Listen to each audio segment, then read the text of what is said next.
What's good, everyone? It's your favorite officer, Sergeant. Be safe. Today, we're diving into a wild ride through the school and tackling some serious issues.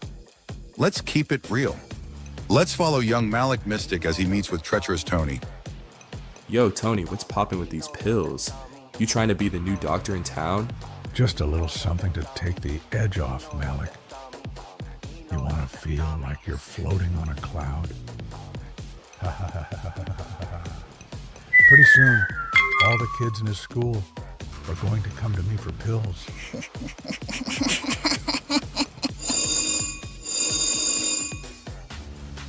Whoa, I'm feeling like I just drank Grandma's secret potion. I'm lit. Malik? You look like you just came from a family reunion where they ran out of food. What's going on? I'm lit.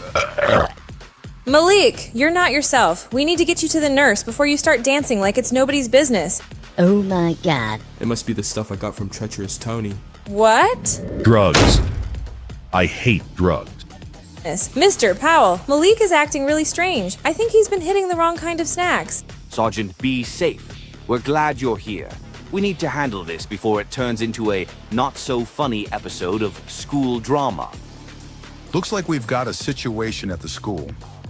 Malik's got some bad vibes in him, and we need to find out where it came from. Let's roll, partner. Time to show these wannabe gangsters that we don't play. Let's mount up. It's time we get them. Let's go.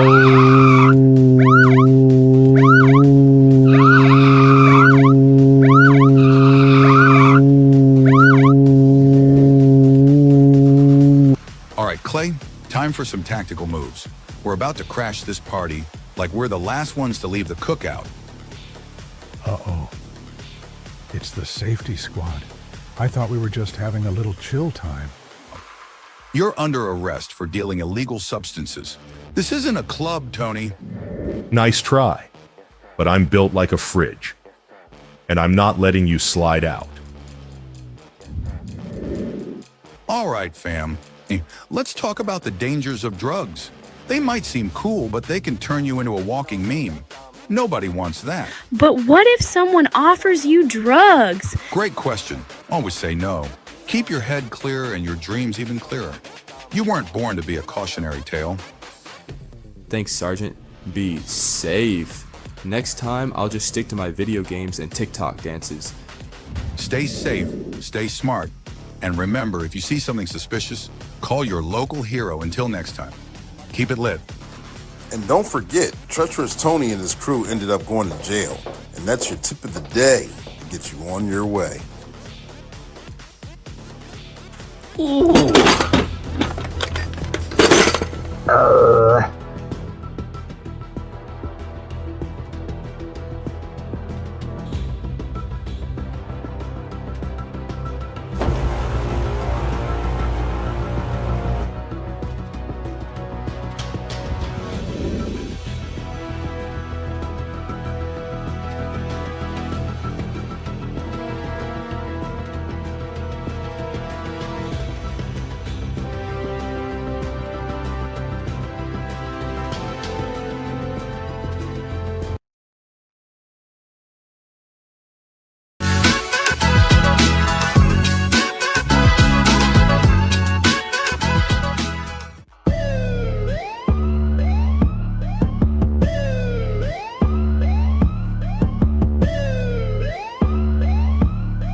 The best advice anyone ever gave me was 2 words. You can't. And you know what my response was? 2 words. Watch me.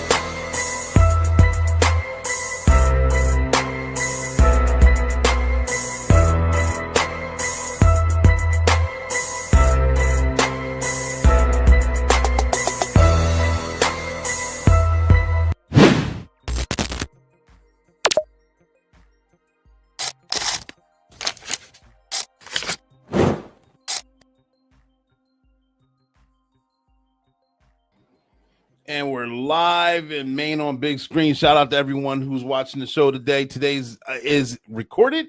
This is going to be another recorded episode because I got something going on both Wednesday, Thursday, Friday of this week. Well, Wednesday's passed by the time you watch this.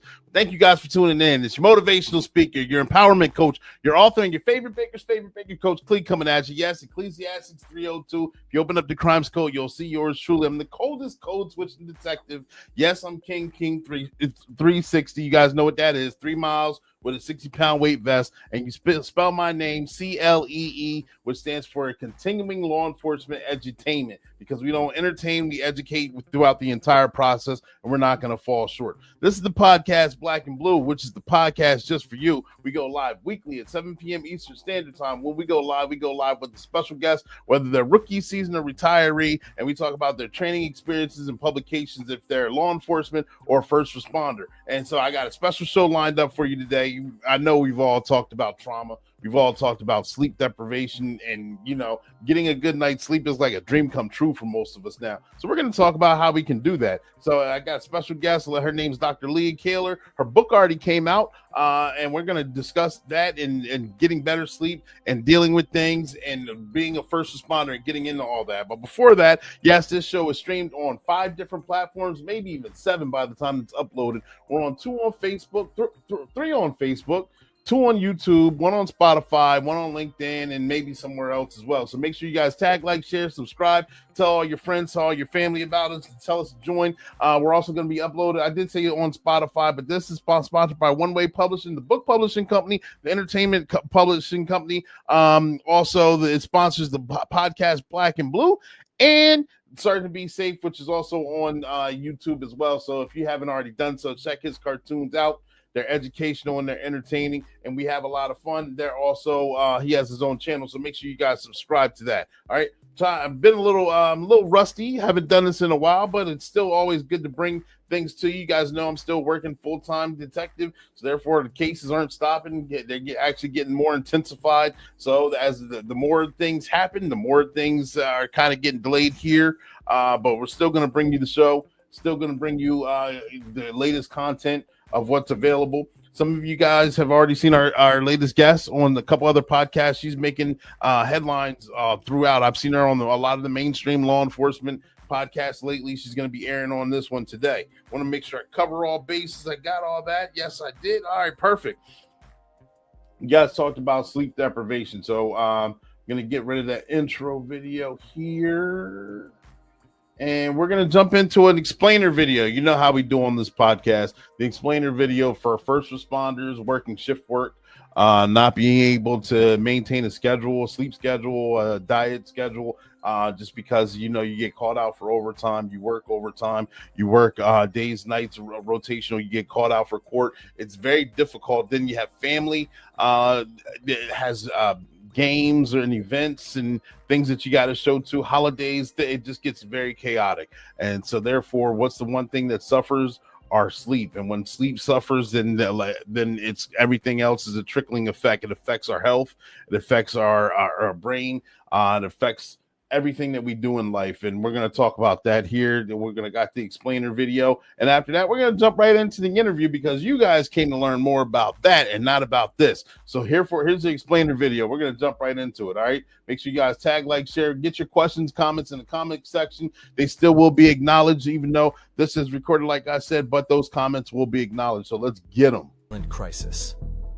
Addressing sleep deprivation in law enforcement. Sleep deprivation is an insidious epidemic that has infiltrated the ranks of law enforcement, leading to dire consequences for officers and the communities they serve. As critical first responders, police officers face unique challenges that exacerbate chronic fatigue, irregular shift patterns, long hours, and the psychological toll of their work. This thesis explores the extensive ramifications of sleep deprivation, including heightened risks of mental illness, chronic pain, heart disease, and traffic fatalities. Through an in-depth analysis, we argue for immediate systemic reforms to prioritize officer wellness and mitigate the dangerous effects of sleep deprivation. In a world that reveres productivity and vigilance, the pervasive issue of sleep deprivation in law enforcement often goes unnoticed, despite its profound implications. Officers, tasked with protecting public safety, frequently operate under a cloud of fatigue, with over 90% reporting chronic tiredness. The urgency of addressing this matter cannot be overstated, as inadequate sleep not only threatens officer health but significantly impacts community safety. To understand the full scope of this epidemic, we must explore its causes, consequences, and the necessary reforms to promote a healthier work environment for our law enforcement personnel. The nature of sleep deprivation in law enforcement. The demands of law enforcement work create a perfect storm for sleep deprivation. Officers are subjected to irregular schedules and extended hours, often leading to inconsistent sleep patterns. This chapter examines the prevalence of fatigue among officers, highlighting the systemic issues that contribute to widespread sleep deprivation. With many officers obtaining less than the recommended 6.5 to 7 hours of sleep per night, it becomes clear that the profession is in dire need of an intervention.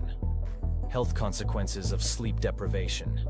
The repercussions of sleep deprivation extend beyond mere tiredness. They encompass a range of serious health issues. This chapter delves into the connection between sleep disorders and mental health, illustrating how chronic fatigue elevates the risks of depression, anxiety, and suicidal thoughts. Furthermore, the links between sleep deprivation and chronic conditions such as cardiovascular disease, obesity, chronic pain, and dementia are explored, reinforcing the critical need for a proactive approach to officer wellness. Impacts on public safety. Fatigue among officers poses significant risks not only to their well-being, but also to public safety. Drowsy driving is a pressing concern, with nearly half of officers admitting to falling asleep at the wheel. This chapter analyzes how sleep deprivation impairs judgment, reaction times, and physical abilities, essential skills for effective policing. By drawing attention to the alarming statistics surrounding traffic fatalities and performance errors, we underscore the urgent need for reform, the importance of sleep in officer wellness. While wellness initiatives in law enforcement have expanded, sleep remains an overlooked component of officer health.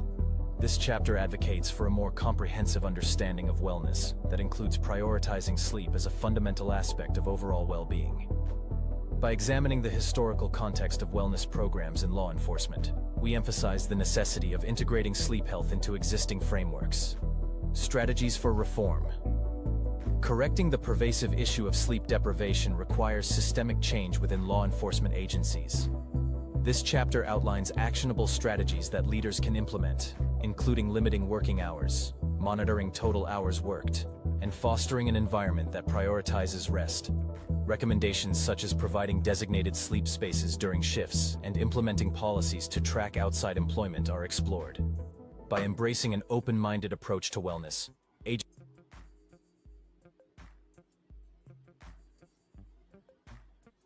All right, and hearing that snippet, I want you to keep all that in mind while working shift work, being tired while on duty, being aggravated, all the things that were discussed, all the magnitude of the things that were discussed in that training video, alluding to the different complexities on how sleep deprivation allows officers, first responders, law enforcement officers to actually not be in as much total control as they would like. You know, every day you show up to work, you got to bring your A game. So keep that all in mind as we go into this interview. All right. And get your comments and questions ready, because we're going to get to the interview now. We have the licensed clinical professional and prescribing psychologist, the FBI sleep experts. He's author of If Sleep Were a Drug, which actually came out October 1st. And that's why we're airing the show now, because the book's already out. So you don't have to wait for it. The book's right there. Make sure I get that on there.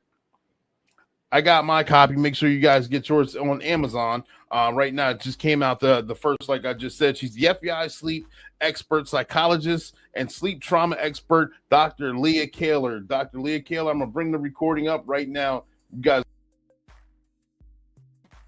And we're back live, ladies and gentlemen, boys and girls. Thank you guys for tuning in. Another episode of Black and Blue. I got a special guest right here. We got Dr. Leah Kaylor. Dr. Kaylor, can you tell us a little bit about yourself and things that you got going on right now, please? Hi, thank you so much for having me here today. So in a nutshell, my name is Dr. Leah Kaylor. I'm a licensed clinical psychologist and a prescribing psychologist. I've been with the FBI now for over 6 years, and I am widely recognized as their sleep expert. So much so that I decided to write a book about it. So it's coming out here on October 1st, 2025, and it's called If Sleep Were a Drug. There we go. And as you see, it's scrolling below. I can't wait to get into it because one thing, you know, when I was as younger as toddlers, I hated taking the naps. I hated when it was time to go to bed. I loved the weekend because I could stay up as late as possible, even though I probably passed out at probably like 10:30 or something. I don't know. But now the older we get, the more we're all in this profession as first responders, law enforcement, military, whatever it may be. Sleep is necessary and we actually crave it. And sometimes it's hard to obtain or because of shift work, it's hard to actually, when you are off and have downtime, it's hard to get. So I'm looking forward to this conversation because I would love to learn more about sleep in itself. Absolutely. Yeah. I will give you all my best tips, tricks, and tools in this short amount of time that we have here today. Gotcha. But first and foremost, what got you into wanting to be a first responder and kind of catering to first responders as far as on this topic in itself? Sure. So I will try and make it short and sweet. I kind of knew that I was always interested in forensics. Okay. And so way back when I started with a shadowing experience of a psychologist and a psychiatrist at a maximum security all male prison. Okay. And I thought, oh, like how exciting. This is wonderful. What a cool experience for me still as a student. And I thought, wow, like I this is so cool. I can't wait to go and do this. And then, fast forward, like I'm there for 6 weeks. And afterwards, I'm like, oh my goodness, like this is not going to be my career. This is far too anxiety provoking. Like this is not sustainable. Right. And then I felt like super disappointed in myself thinking like, I can't cut it. I can't cut it in prison. And, my mom was like, Leah, it's just as important to know what it is that you do want as what it is that you don't want. So right. I kept trying other things. I've done a lot of therapy with individuals who have been sexually abused, whether as an adult or a child. Okay. And that was really interesting to me. Then like on the flip side, I did a lot of work with individuals who have been convicted of sex crimes. I've also done a fair amount of work with individuals categorized as sexually violent predators, which Okay. I thought might also be my career, but like just didn't feel like the greatest fit. So it's kind of like a Goldilocks. So eventually my third and final try was the Bureau. And I was an intern with the Bureau for several years. And then I became full-time. Okay. And I've been their psychologist full-time for 6 years. And the reason that like sleep kind of evolved was during my residency at the Memphis VA Medical Center, which is your final year in your PhD. Like they're giving you tons of experience, want you to be really well-rounded until they put you out into the world to practice on your own. And one of the many rotations that I got while I was there was the sleep clinic. And can't remember if I was actually interested in it or not, but so incredibly grateful that it did happen for me. I learned how to treat insomnia and nightmares and people struggling with wearing their CPAP and just like you name it. And so it really broadened my view of how many people are struggling with sleep, how many people don't know that there are ways that you can improve your sleep. Okay. And then once I got to the Bureau full time, my supervisor had asked me, okay, Leah, so what's going to be your thing? And I said, well, I don't know.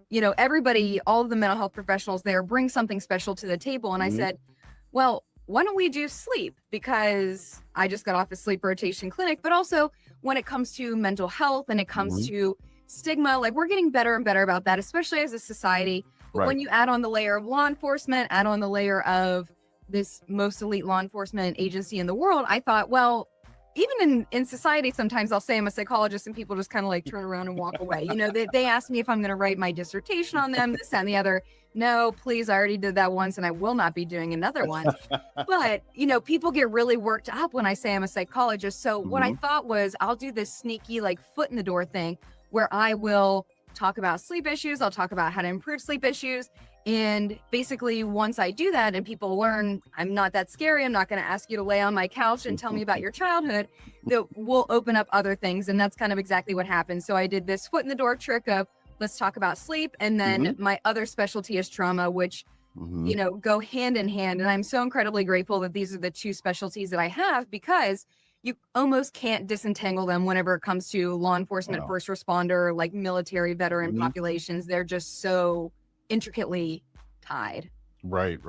Thank you for explaining that. You kind of Yeah. touched on the next question I was going to ask. How they go hand in hand, like you just said, do. about sleep and trauma. How does one affect the other? And of course, being a first responder, that's our job, is to deal in trauma. Whether we show up when things are chaotic, we're here to fix it. We fix it, but then we take on the trauma from showing up, or the things that we experience while being there. How does that affect us as an individual, as a human being, and the people that we're around, our family?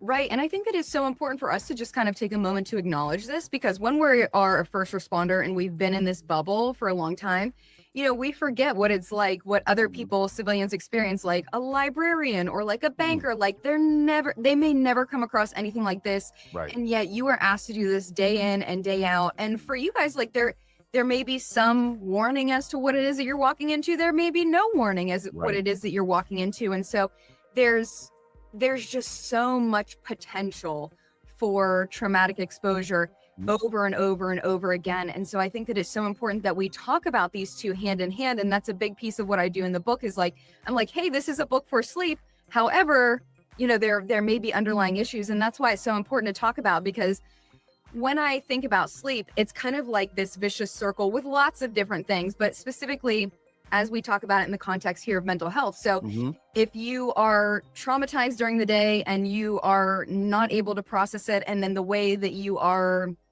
maybe quote unquote processing it on your own is thinking, rethinking, kind of ruminating about it. You're having a hard time shutting your brain off. Maybe you're using alcohol to quote unquote sleep and wind down. And so that is going to set you up for a poor night's sleep.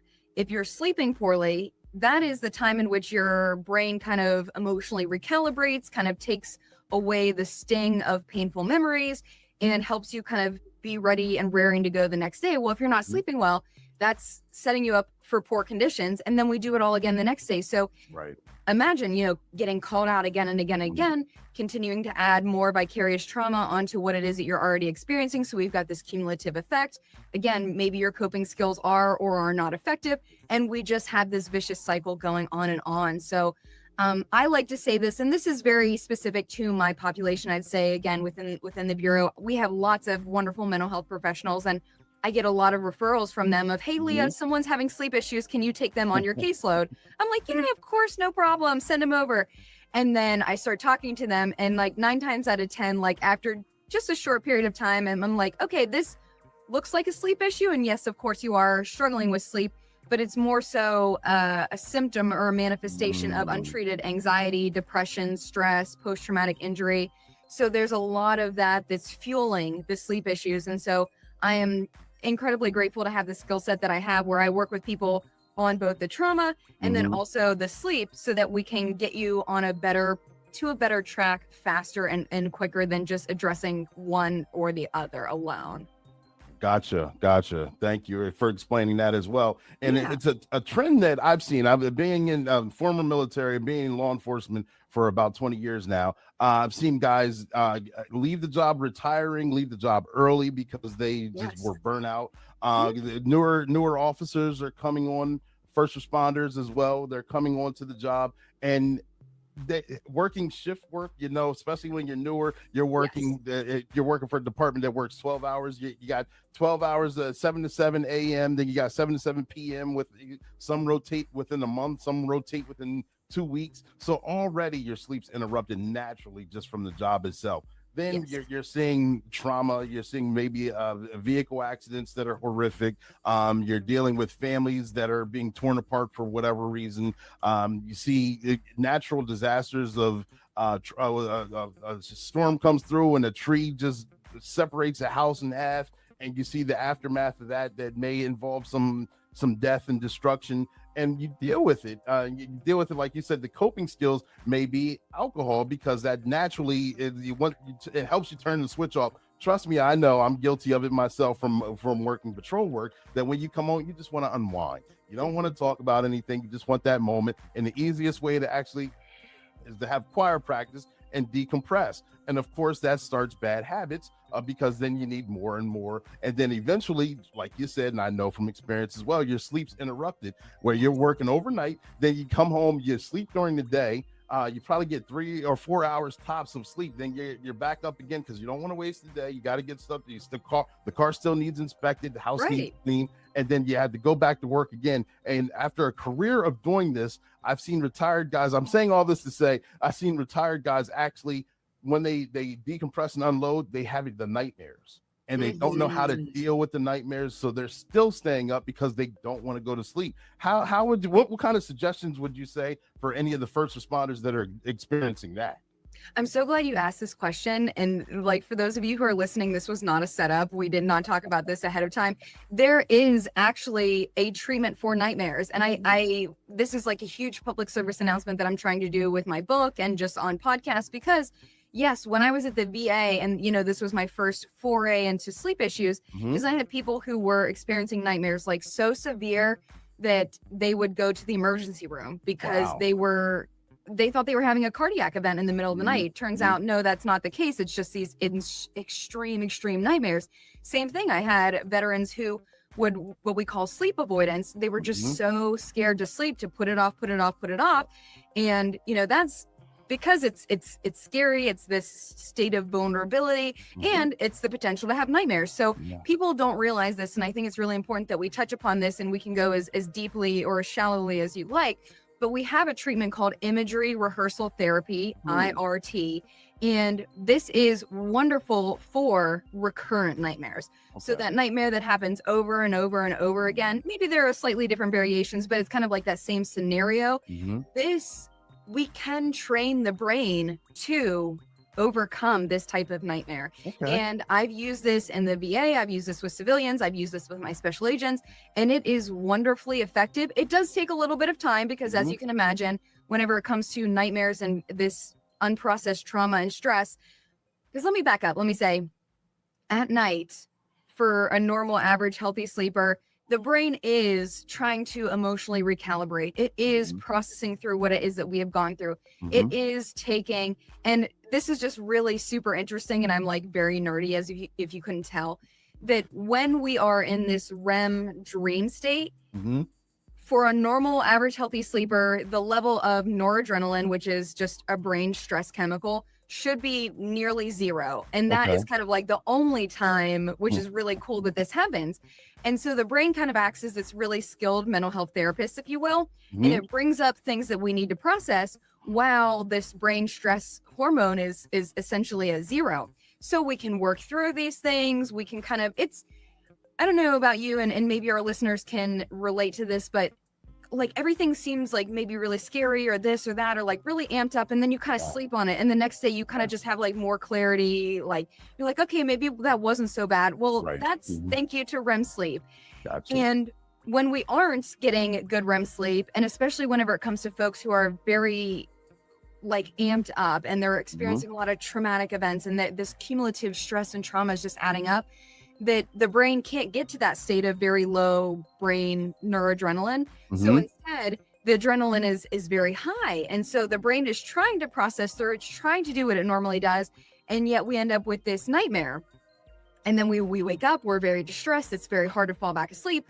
Well, here's the thing. The brain does not like open-ended things. It likes to complete tasks. It likes to check things off its to-do list. And so it's like, all right, well, we'll just try again tonight. And we'll do it again. And that's kind of why, that's what we believe is happening whenever we have these repetitive nightmares, is that the brain is trying again to process through what it needs to process through. If we don't do things to bring our stress chemicals back down, well, they're going to continue to stay elevated. Again, just think about all the stressors that we've got going on, whether that's organizational pressures or societal pressures, or like trying to balance work and family, and like the demands of being a shift worker, like all these different things, let alone never knowing what it's going to be when you respond to each new call. So there's just so much stress and cortisol and adrenaline just pumping through the body, that if that isn't brought down to a level that is manageable, then we're going to continue to have this process where we aren't able to effectively emotionally calibrate as we should. Gotcha. Yes. So that's what's happening. That's what we believe is happening. And that's why we believe that these nightmares are happening, especially these repetitive nightmares. So with imagery rehearsal therapy, and I'll just kind of give it to you in a nutshell, It's a beautifully simple and very powerful tool. And what it is essentially you'd work with a mental health professional and talk about this repetitive nightmare, what's happening, and you tell the therapist so they have a good idea. Like, I'll ask people, like, bring me into your dream, like, tell me what happens, like, give me the 5 senses. And once I have an idea of the original nightmare, then it's very simple. We talk about what would be a different ending. So it's still going to start the same. It still may have like a similar middle, but then what would be a positive or a neutral ending? And so this very much is a collaborative process because I want the client to come up with their own ideas. Right. So I'll give you an idea without giving too much confidentiality away of working with an individual who would have a nightmare every night of being in a plane. And this was a part of his way back when he was active duty, what he would always do. Now, he had never been in a plane crash, but this was just kind of this manifestation of all this stress and unprocessed trauma, like coming out where like the plane would crash every night in the dream. Yeah. So we're working together and I'm like, okay, so what would be a neutral or positive or empowering ending? Like, what can we come up with together? And one fun thing about dreams is like, they don't play by the rules of reality. Like they can be wild and crazy and bizarre and whatever. So, you know, it needs to resonate with the dreamer. So it could be, you know, you get out your manual and you figure out exactly what's wrong and you get control over the plane. Or maybe you put on like a parachute and you jump out the back 007 style. Or maybe you sprout wings and you like grow into a creature that flies, like whatever, it doesn't matter. But it has to be something that resonates with the dreamer. So once we come up with a good one, we still have like a similar beginning, middle, and then we change the ending. And so now that we have this new package, very simple and easy, this person just starts to, during the daytime, in a quiet, private environment, practice this only the new dream for about 15 to 20 minutes. And we do this over and over and over in the daytime. And as this happens, eventually the brain at night, and this will take a little while, you have to stay consistent with the practice, but I've had great results with this. After just a few weeks, eventually the brain will kind of like switch tapes in the middle of the night. And then you can start to sleep through the dream because it starts to take on the new ending. And then eventually people just report that they no longer even remember having the dream or just don't even have the dream altogether. And so it's really simple and yet like mind-blowingly powerful. And I think that just so few people know that it's an option for them. So again, it's called imagery rehearsal therapy, IRT. I love it. It does sound simple, kind of like going through meditation throughout the day, just a couple times, about 10-15 minutes or so, just kind of going through processing your thoughts. So that way, when the subconscious does hit when you're sleeping, it automatically takes over. And I can see that, of course, developing a new habit, developing your brain waves and all. And I'm no expert, but it does take a while just developing a habit in itself. And so once it's incorporated, I could see how it's very helpful in getting you through the night, whether it's for the first responders that are brand new or the retirees that are going through it. And of course, first responders, I say it all the time, we love to suffer in silence. We're doing a better job now of reaching out. And these are options on reaching out and options to overcome what we believe are very traumatic, what are high hurdles to get over by ourselves. And actually, you made it make sense so much to the point where I don't want to diminish it, but it sounds so much easier to go through the process. It is, you know, and that's why I like, you know, feel like this is kind of like my life's purpose is like to tell people about this because you don't, you know, we should be sleeping every night. And, you know, as much as you want to push it off, like some of my veterans who want to like stay awake as long as possible to avoid that scary nightmare, sleep will come for you, whether you like it or not. And, you know, and that's like a whole nother like sidebar is like when you push off sleep, then when the brain tries to recapture that sleep, then things might go off the rails even more because it's trying to rebound and trying to get various different sleep cycles and pieces that it has missed before. Yes. But, you know, I like to kind of explain it as like your brain has been wired in a particular way to go through this nightmare, you know, depending upon if it's been weeks, months, years, decades for some folks. And so it will take time. And this is very important is just, I say this, good sleep doesn't happen overnight. it really is a process. But like you said, this is simple, this is easy, and it really does work. This imagery rehearsal therapy is a first line recommendation for people who are struggling with repetitive nightmares. And it doesn't, and again, we are only practicing this new empowering dream. So it's not going to be asking you to think about this trauma over and over and over again. It's really shifting and, like I like to say, rewiring the brain. Love it. Love it. And so I know that you've spoken with and worked with military veterans along with law enforcement officers, and not putting too much out there. I had a guest on the show who's prior military, and he believes that the military is leaps and bounds ahead of law enforcement by way of dealing with the trauma that's perceived or experienced through the job. And this individual has worked mainly, of course, full-time military, part-time law enforcement, so has experiences on both sides. And I'm 20 years removed from the military. And so therefore, the old ways is, you just, like I said before, you just suck it up, deal with it, get over it. He said the military is leaps and bounds. Would you agree with that assessment, or do you think it's still neck and neck in your opinion? That's a good question. So whenever I talk about my experience with the military, it's been at the VA. So while I did have active duty, I also had a very big caseload of veterans. And for whatever reason, my caseload was very heavily stacked for Vietnam veterans. So folks who were drafted a long time ago, and this still really stuck with them. So, and then my career has been with the Bureau for the past 6 years. So I'd say I don't know that I can necessarily give a strong opinion, just because my military experience is more so VA and more heavily weighted towards veterans. However, I would just say that I appreciate podcasts like this and just the conversations that we're having to talk about, hey, it's okay not to be okay. And people are probably sick of that phrase at this point in time, but there are things to do that can help you. There are things that, just like what we talked about, IRT, it is not crazy intensive. It is not crazy traumatic. You know, if you get started today, think about where you might be in, let's just say, for example, 1 month, 2 months. Like, wouldn't you like to know these things now and at least give them a shot and just see where you can be improving? Yeah. I would think so. I would believe so. I know the first responders that are on here that like to self-medicate, at least through alcohol, or maybe not even that, just a melatonin or any kind of teas that they offer to help you sleep through it. And the ones that do admit are vulnerable enough to share their experiences, or I may get maybe an hour more sleep. I still wake up groggy. I'm waking up more tired than I was the night before. I just want to, I just want a good night's sleep like we used to get. I wanted the brain dump. And so they actually go to the doctor and they get prescribed medications. Can you speak to that? Can you say if there's any pros or cons with any of that?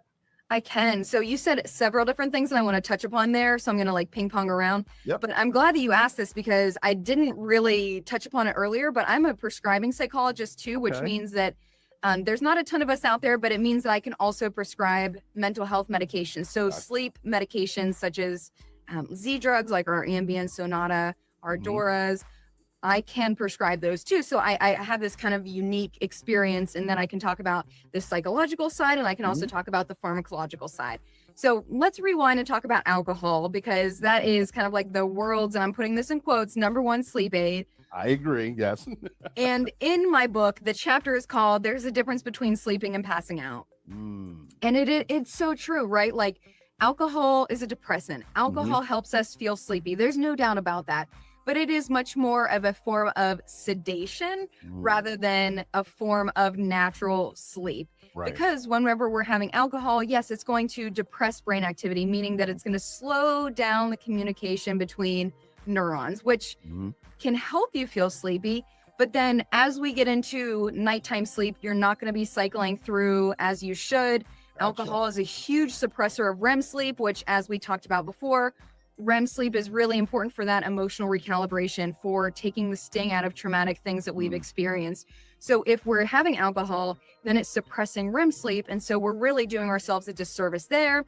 Also, our sleep is just going to be really fragmented. It's going to be really shallow. We're going to be so much more perceptive to sounds that maybe like a creaky floorboard or like a beep might not normally wake us up. Because of alcohol and being in the shower state of sleep, things like that will be much more likely to yank us out of sleep.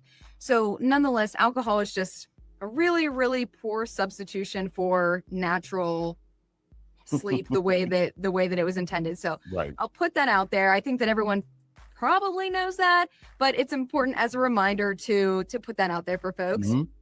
Then you asked about melatonin. So for people who are not jet lagged, working shift work, or have some type of circadian rhythm disorder, and that's kind of a whole nother side conversation. But for people who are not, basically jet lagged or doing shift work, melatonin is not really made for you. Gotcha. Melatonin does not cause sleep. It's not a sleep aid, even though that's how it's marketed. It does not cause sedation. Basically, what it does is it tells the brain it's time for sleep, but it doesn't cause sleep. It doesn't initiate sleep. It just lets the brain know, hey, it's time now. That's what melatonin does. So whenever people take it nightly, there's research out there to show that it doesn't do anything more than help you fall asleep approximately 4 minutes quicker. Oh, wow. Yeah. And with regard to sleep quality, it only helps improve sleep quality by about 2%. Oh, wow. Wow. Now you Yeah. just learned something. Yes. So I like to do this myth busting because I think a lot of people are like, oh my gosh, melatonin. Well, here's a couple of other problems. And you kind of alluded to this like grogginess. When it comes to melatonin and your body does naturally make it. It does every single night. But what you would buy on a shelf is normally significantly higher doses than what your body would ever make. So sometimes people do wake up feeling kind of groggy, foggy, kind of like this sleep hangover. That may potentially be attributed to the dosage of which melatonin you're taking. So Gotcha. I don't normally take melatonin. I recently went overseas and I had consulted with someone getting like a jet lag plan made for myself. And so they were like, oh, do you want to try melatonin? I'm like, okay, sure. Why not? I'll give it a go. I don't want to get jet lag because I'm very sensitive. And they had told me, okay, so when you go shopping for melatonin, look for anywhere from 0.5, so half a milligram, or up to 3 milligrams. Okay. I'm telling you, coach, I went to 3 different stores to try and find that low of a milligram.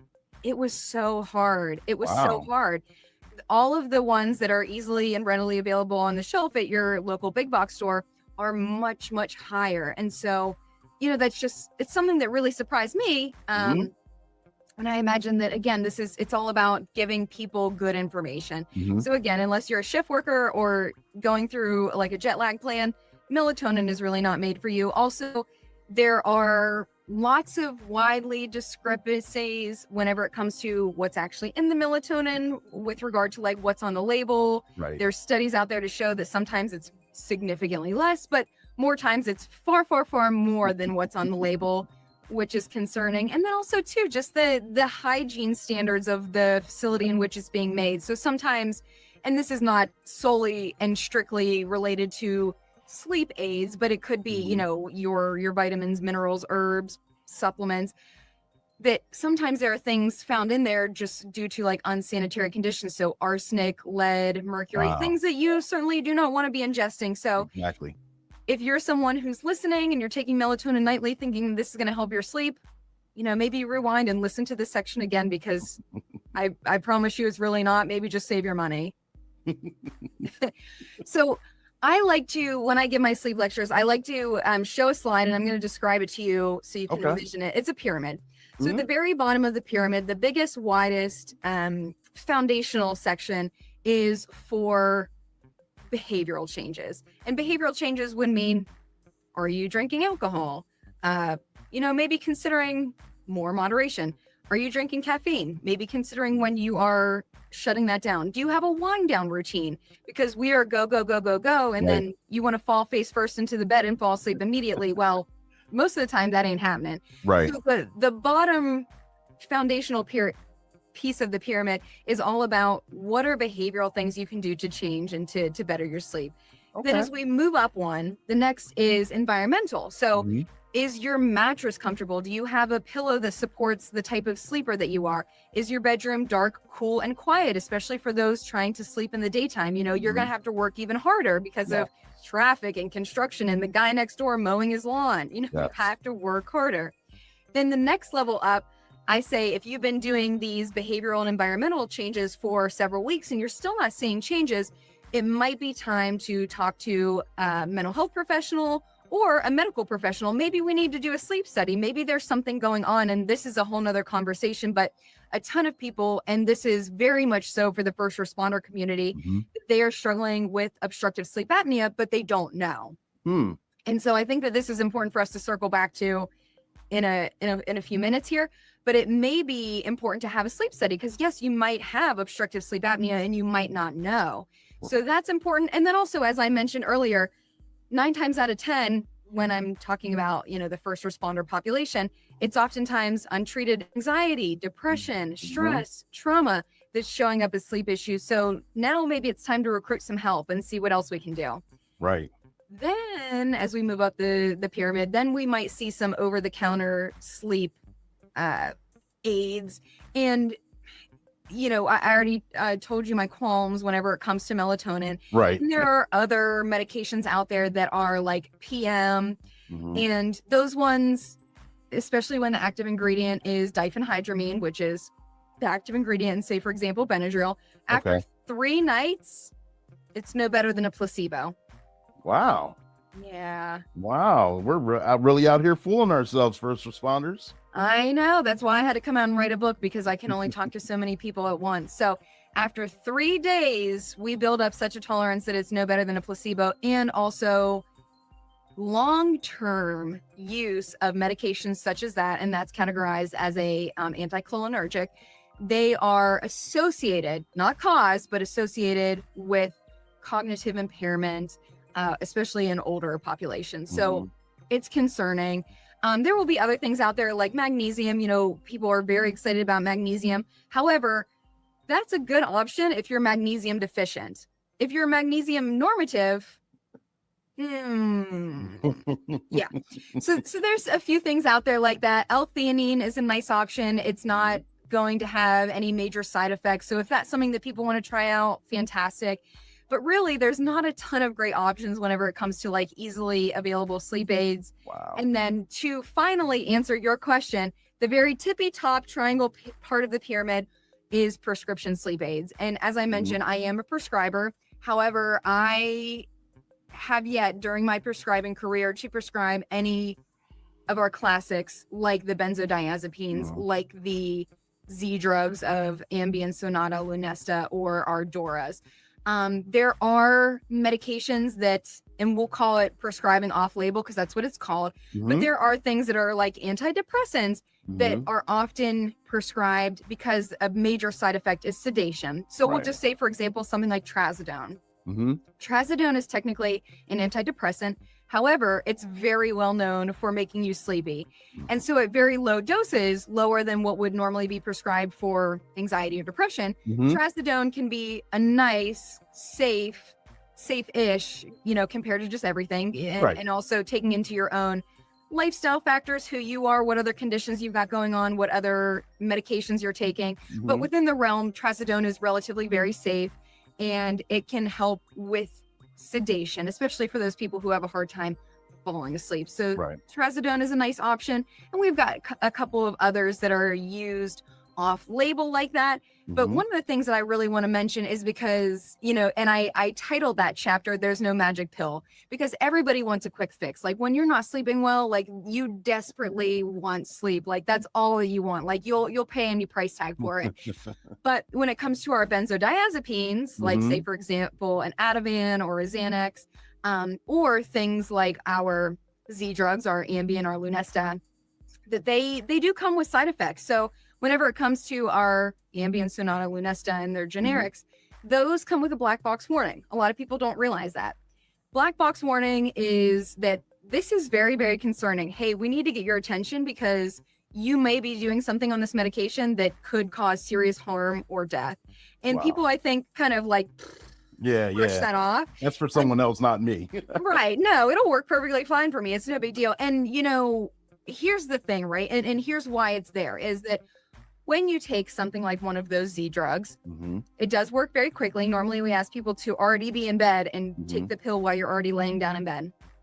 But there's two things that make this very concerning. First of all is sleep behaviors that happen.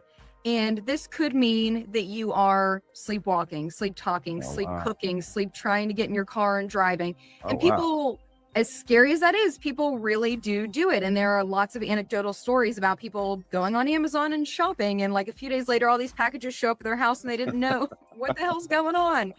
Or like sleep texting your ex, like all kinds of weird shit happens.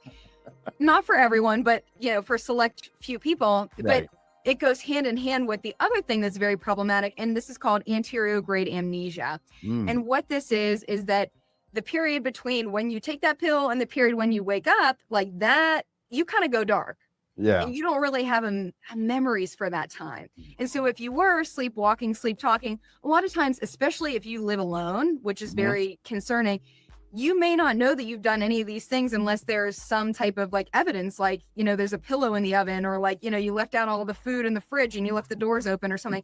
Like you may not know that you've done any of these strange things. Wow. So those are the two things that make those Z drugs have a black box warning, is that it has the potential to cause you to do strange sleep related behaviors, and then also to not remember those with the anterograde amnesia. So even though it's funny and, we see it on, anecdotal things on sitcoms, that actually is extremely, extremely dangerous. Yeah. And so we need to take that very seriously, even though we can laugh about it here. It truly is quite a dangerous thing that really, truly does happen to people. So I put that out there because there really is no magic pill.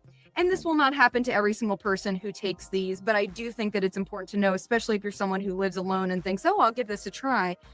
You may not be aware of what's happening to you at night. So those are some options. I mentioned Doras. Doras are a newer-ish class of drugs, and they are, they act on a different mechanism. So benzodiazepines and Z drugs have a similar-ish mechanism of action, just to make it simple. But Doras have a different mechanism of action, and they kind of destabilize wakefulness. And so these are newer, but the research is still kind of emerging. So that's another different option for folks. But at the end of the day, even though I give all this information and I give it all in the book too in great detail, it really is all about behavioral modifications, environmental modifications, taking care of your mental health, seeing if you need to go have a sleep study. That's really the foundation. And I know the last thing you want to do is have more work on your plate and put more work into something that you're already feeling like you're not getting any benefit out of. But really, truly, that's where the magic happens. Gotcha. Well, thank you for explaining all of that. Giving the foundation is very important. I know. Touching on so many different things that I'm sitting here laughing just because I know there's so much. Yeah. So it's hard to imagine. I just think it's very easy to just lay down. You would think it's very easy to lay down and go to sleep and wake up and start the day. But then to actually have to go through whatever steps that the foundation, like you said, to get through the top of the pyramid, or to go through the pyramid to see where you may fall. And the treatment process is very interesting, and it's very detailed as well. Yes. I would find it, if I was hypothetically, of course, if I'm on some sort of medication where I have the amnesia process and I'm texting people from the past, I could just only imagine if it would be very polite or very not polite, for lack of a better term, and then not remembering it happened. I just find that's interesting and funny, but in retrospect as well, the dangers of that for those that the single parent that may have young kids or driving, like you said, and not remembering it. There's so many, you're putting other people at risk as well. So I mean, be cognizant of the black label warning, like you said. Yes, absolutely. And there are lots of reports of people getting in their car, going through the drive-through, and like you would think like, oh my gosh, how is this possibly happening? And yet it's just the way in which the drug and the mechanism of action is working on the brain. And so it's really, truly incredible. But yes, this does indeed happen, and it's very scary and in reality. Yeah. And so I know your book is coming out October 1st, and I know you highlighted a few points. With the points that you've highlighted, will they be in the book and explained in more detail, or are you kind of leaving a little of the secret sauce for us to go ahead and purchase it when October finally drops? Listen, I've been working with this editor, and he's like, Leah, you can't add anymore. You cannot add anymore. Stop adding pages. So the book and content, and this might sound scary, but it's meant to be something that you keep forever and you pull off your shelf whenever you need it. But the book itself, as far as content goes, it's about 350 pages, and then like a ridiculous amount of citations. So what you got here is a taste tester of what is in the book. And so I talk about everything that we've talked about here, but just in much greater detail, giving you examples. And there's just so much, right? Like it's huge. And the way that I structured it is, especially because this book is written for first responders. This is who I've spent my whole career with. So I start out by kind of giving some very scary statistics, because if you're not taking sleep seriously and you have this "I'll sleep when I'm dead" attitude, I got to do a little bit to get you on board with why sleep is important and why you should be making some changes. So the first chapter is all about scary statistics and things that are happening with your body and that may impact your longevity. It may impact your health span. It may impact whether you go on to develop serious conditions that can really impact your life. And so I put that out there first, just to kind of, as a little scare tactic, like I'm not above it. Like I need you to know why sleep is so important. Yeah.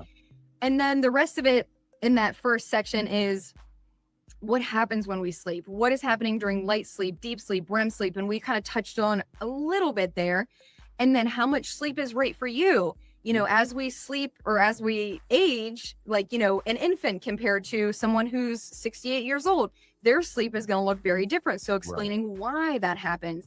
And then as we move on, I talk about sleep disruptors. So I have a whole section on sleep disruptors and things that can kind of get in our own way. So like napping, caffeine, alcohol use. Are you sleeping with the TV on? Are you sharing your bed with a partner or a child or a pet? You know, lots of different things there. I talk about using tobacco and nicotine. So different things that may be getting in your way when it comes to sleep, but also explaining the science behind, hey, maybe you heard before, don't drink alcohol before bed. Well, here's why. And if you do, here's what's going to happen to your sleep. Right. And then the last section of the book is all about, I want it to be like kind of a troubleshooting guide. So like I said, I want this to be a book that you keep forever and ever. You keep it on your shelf. So if things do pop up, you can pull it off. So if you're struggling with, or if you have shift work, nightmares, sleep terrors, sleep walking, sleep paralysis, restless leg, women going through menopause, there's going to be a chapter on each of these different things and more. Especially there's a huge section on obstructive sleep apnea and why these things are happening, the science behind it, what we kind of know, what are some strategies to help with this. So it's very, very comprehensive. And then lastly, I wrap up with talking to leaders and organizations about how you can lead a sleep smart organization from the top down. And so that's really what it's all about. So it's very long, it's very involved, but it's a ton of good information. So I'm so excited to share this with people. Yeah, it sounds like you put a lot of work into it. I'm excited to get my own copy and read it. You started off by saying what used to be my mantra early on in my career, where I'll sleep when I'm dead. I'm here in the adventure, the action, and then when we're all done, the camaraderie, we're all going to go out and party and drink the beers and have the alcohol, and then we're going to stay up all night enjoying ourselves, getting as little sleep as possible, then going back and starting it the next day all over again. And, you know, the body, of course, I'm at that time, my early 20s. So I'm able to bounce back very quickly and take maybe a 15-minute nap, and I'm good. And now that I'm in my 40s now, those days are no. Good night sleep is a thing that I'm looking forward to. Me personally, I know a lot of first responders around my age are looking for the same thing. So October 1st. The book will be here. I will order my copy. Is there any way, where would you, if for those that are listening, if those who wanted to get their copy or they wanted to learn more about you or your studies or your teachings or maybe attend a training or something, what would you suggest? How would they get a hold of you or find their copies or anything? You know where I'm going, any websites or anything like that? Yeah, so my name is Dr. Leah Kaylor. It's like Taylor with a K.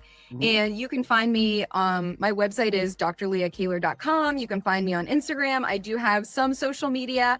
And yeah, you can find me on those various different places. And so the book will be on my website, but it will also be available on Amazon as well when the time comes. So yeah, you can find me at those various different places. And then yes, if there are any talks that I'm giving or webinars or anything like that, you'll see me start announcing things like that on social media. So that's where you can find me and follow me. Perfect. And I'll make sure that that's in the comment section, and that'll be in the description box as this is airing. So therefore, you don't have to go far, ladies and gentlemen, that you'll be able to click on it right then and there. Dr. Kaylor, it was my pleasure to have a conversation with you. Thank you for making yourself available. But through the course of conversation, I may have forgot to ask you a question, or I may have jogged your memory on something else that you may have wanted to touch on. Is there anything else that you would like to share with us? Right now, the floor is yours. The last thing that I want to say is when it comes to obstructive sleep apnea, this is something that a lot of people don't know about, or maybe maybe know about, but don't take it very seriously. And I think that this is worth highlighting just in a few short minutes. So I think a lot of us think about obstructive sleep apnea with, maybe someone who's overweight or like this kind of chainsaw snoring, but it doesn't necessarily have to look like that. A lot of times it looks like daytime sleepiness. So falling asleep when you're in a meeting, or, maybe falling asleep behind the wheel. It may look like a lot of different things, but we kind of have this stereotypical portrayal of what it looks like. And so if you're someone who thinks, oh my gosh, I couldn't possibly have obstructive sleep apnea because I'm young and I'm fit and I'm not severely overweight. No, this actually could potentially be something that's interfering with your sleep. And so, like I mentioned, if you're doing the various different things on the bottom rungs of the pyramid and you're still not seeing results after a few weeks, it may be time to go and ask your provider for a polysomnography, which is just a fancy word for a sleep study, because this can tell you what's happening. And so just to give you an idea, obstructive sleep apnea is whenever we are laying down for bed and the airway, the muscles in the airway and the throat relax. And so they're normally open, air can flow through, but whenever they are relaxed, and especially if we have alcohol or sedatives on board, it can very much relax. And so when the airway narrows, that's where we hear snoring, the worsening, the narrowing of the airway. Wow. But for people with obstructive sleep apnea, they may also have complete closures of the airway. So what happens essentially is we're not getting any oxygen. We need oxygen. The brain starts to panic, goes into this fight or flight mode, and then it wakes up the person, whether it's what we call a micro arousal, which you wouldn't remember that, but it's enough to open up the airway. So whenever it comes to obstructive sleep apnea, we measure how severe, mild, moderate, or severe, that a person has obstructive sleep apnea by how many of those events they have per night. So imagine, someone who has mild obstructive sleep apnea, maybe they have 10 of those events a night. Well, it may be hard to conceptualize that or kind of wrap your brain around it, but imagine that you went to bed at 11 p.m. So from 11 p.m. to 12 p.m., I come into your room and I try and wake you up 10 times during that hour-long period. That's pretty freaking annoying, whether you actually wake all the way up or just kind of are pulled out of your sleep cycles. Right. But then imagine I do it again from midnight to 1.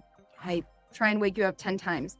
And then again from 1 to 2, all the way up until when you wake up. So I want people to really wrap their head around how incredibly disruptive that can be, because untreated obstructive sleep apnea is very much tied to a lot of health problems, which could potentially look like erectile dysfunction.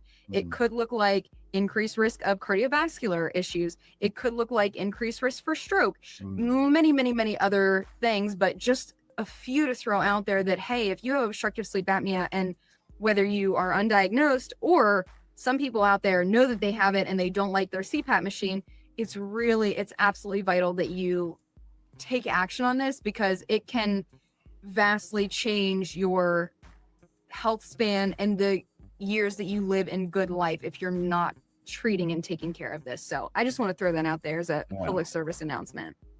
Thank you for sharing that. Health is wealth. And of course, with cortisol being affected, with livelihood being affected, with the health span, the health of yourself, mentally, physically being affected. Sleep is very, very important for mental health, for health, period. And I'm glad that I'm glad this is your field of study. I was very eager for this interview, just for the simple facts of the details and the intricacies that many of us don't even know about, or how complex it may be, or how complex we may perceive it, to how simple you just explained it to someone dumb like me, where I can visualize it as you're saying it. So thank you very much. Yeah, no, thank you so much for having me. As you can tell, I love talking about sleep. So yeah, I'm just excited to be able to share this knowledge with folks and share even more in the book, If Sleep Were a Drug. Absolutely. I appreciate that. Thank you for making yourself available and coming on the show. I can't wait to get my copy of the book, and we're going to make sure it gets posted here on this podcast. Thank you, Dr. Kaylor, for coming on here and blessing the show. Thank you so much for having me. Absolutely. Ladies and gentlemen, boys and girls, make sure you guys get a copy of this. Tag, like, and share with your friends, because this is important, not only just for first responders, but for everyone, because sleep is very important. We're going to go to sleep anyway, so you might as well get the best sleep that you can. Make sure you guys tune in, tag, like, and share. We'll see you 10-4 over and out. Have a good one.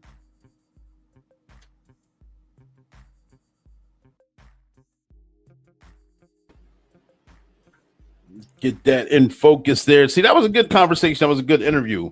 I like how I got the 10-4 over and out. But we talked about a lot. I hope you guys learned a lot. I learned a lot about the placebo effect from melatonin having disrupted sleep apnea, and it's just like being interrupted 10 times during the hour for every hour that you sleep. So you wake up tired and you may not even remember it. A lot of things I learned just from that interview. Got to visualize it. She broke it down, made it very understandable to the basic levels as you can. So make sure you guys get a copy of it, especially first responders, law enforcement officers, because sleep deprivation can help lower the suicide rate. I hate to say that because our numbers are high. Well, I'm happy to say that may be a factor. It could be a factor to lower that. It can help with mental illnesses. It can help with traffic deaths. Working that midnight shift. I know I've fallen guilty of seeing the black dog run across the roadway on a midnight shift, and then mysteriously you look around and there's nothing there, and that's when it's time to pull over, take a break, or break up the OODA loop, get that tunnel vision out of there. Chronic pain, we all know about the chronic pain, the pain in our lower lumbar, our back area from carrying the duty vest or the duty belt, Alzheimer's, dementia, obesity, heart disease. We know what it is. We talk about the causes and effects of it, but learn more about it and learn how you can combat this so you can be the healthiest person you can be, the healthiest first responder you can be. So therefore, you still have a life after this job, because so many things to do in this life. You want to be able to make sure that you accomplish it all. So shout out to Dr. Leah Kaylor for coming on the show. Let me get these banners going. I forgot about that. I'm sorry. Thank you for coming on the show and blessing us. Make sure you guys order your copy of the book, If Sleep Were a Drug. Get this on the screen. And make sure you guys tag, like, share, and subscribe. This is Black and Blue, the podcast just for you, where we go live weekly at 7 p.m. Eastern Standard Time. And when we go live with the first responder or law enforcement officer, whether they're rookie season or retiree. We talk about their trainings, their experiences, and their publications. And we definitely didn't fall short today. So you guys take care of each other. We'll see you again. 10-4, over and out. Black as you is, it's a whole lot of blue still shining through. Just the facts, ma'am. Sergeant Be Safe is inviting you to watch this exciting and fun podcast, Black and Blue. It airs weekly at 7 p.m. Eastern Standard Time, and it's just for you. When we go live with a dynamic law enforcement officer or first responder, whether they're rookie, season, or retiree. We talk about their trainings, experiences, and their publications. We've had tremendous guests already, and we have many, many more tremendous guests coming down the pipeline. You want to subscribe. Sergeant Be Safe is here. Black and Blue is on various podcasts, especially on YouTube, so make sure you guys subscribe. And don't forget about me, Sergeant Be Safe. I have my own channel too, so make sure you subscribe to that as well. We have many adventures, learning experiences, and we have fun while we do it. You guys don't want to miss it. Not only with the special guest that's being featured, you'll see video skits of me and the bad guys, Rob You Blind, Misdemeanor, Treacherous Tony, Chance Wilder, aka Wild Chance, and Sapphire Steel.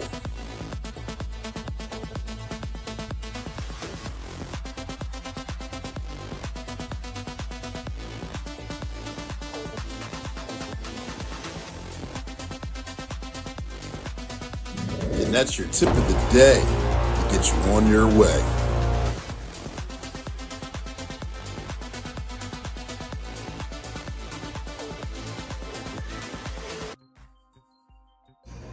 I'm not a bad cop. I never once said you were. It would be real simple if the problem was bad cops. It ain't.